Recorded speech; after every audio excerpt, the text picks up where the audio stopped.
Enemy dead! Enemy dead! Oi, bantu! Lumai sah bantu leo. Come on man! Enemy dead! Woi, bantu lah! Alah, kiban cara leo. Hello. Pak Lerona. Kiban dek? Hai, Pak Le pun ana perlelo ah.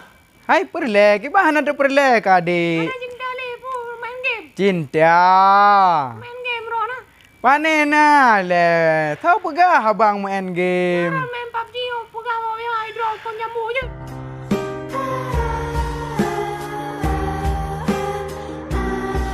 Okey rakan long, yang bawa saji kali nakalan le urang draw naknya long kat roh telefon dan dibi pilihan antara genasih hati dengan game PUBG.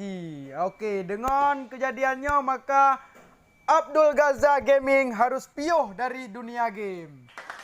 Jino saudara long yang bertuah langsung katamang aju dalam sebuah acara iaitu liputan 25.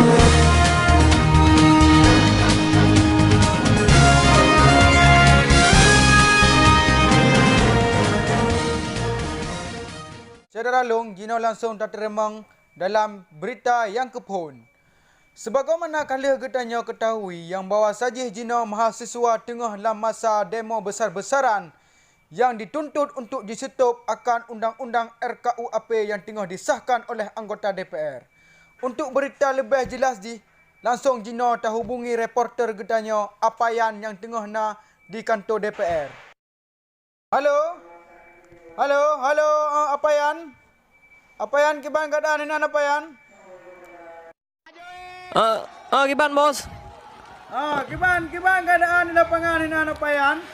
Oh man, berat kali bos.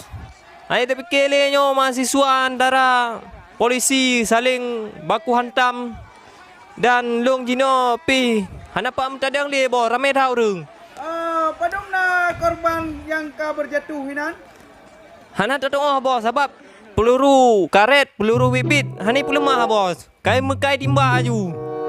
Oh, jadi menurut info yang ditemui lapangan pupuna yang terjadi kerusuhannya. Info kiban bos. Halo, hana dia dengar kau yo. Halo, Saudara Adrian. Kiban bos. Kiban keadaan di lapangan pun terkendali. Yang ke buah pegah awaknya sama-sama aja gula tapi tadi pakai noi cemarut sampai sama-sama roy nan. Jadi hana 100,000 beda antara urang dengan melandang ya. Kamale dia bos sebab long piah nak gula tapi long hana mula kan bos.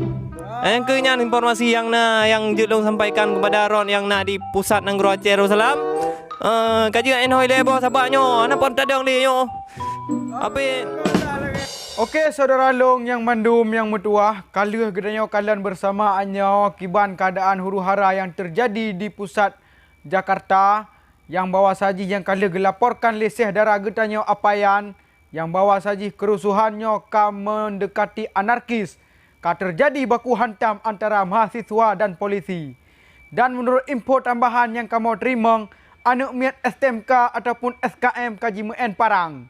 Nyaman. Yang kamu khawatirkan buatnya akan rayu dan semakin rayu. Okey pemirsa, hanya sekian berita liputan 25 jam.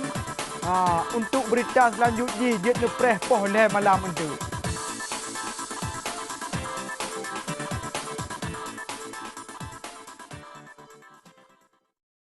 New Amla Siga Tabuh langsung lagi muda.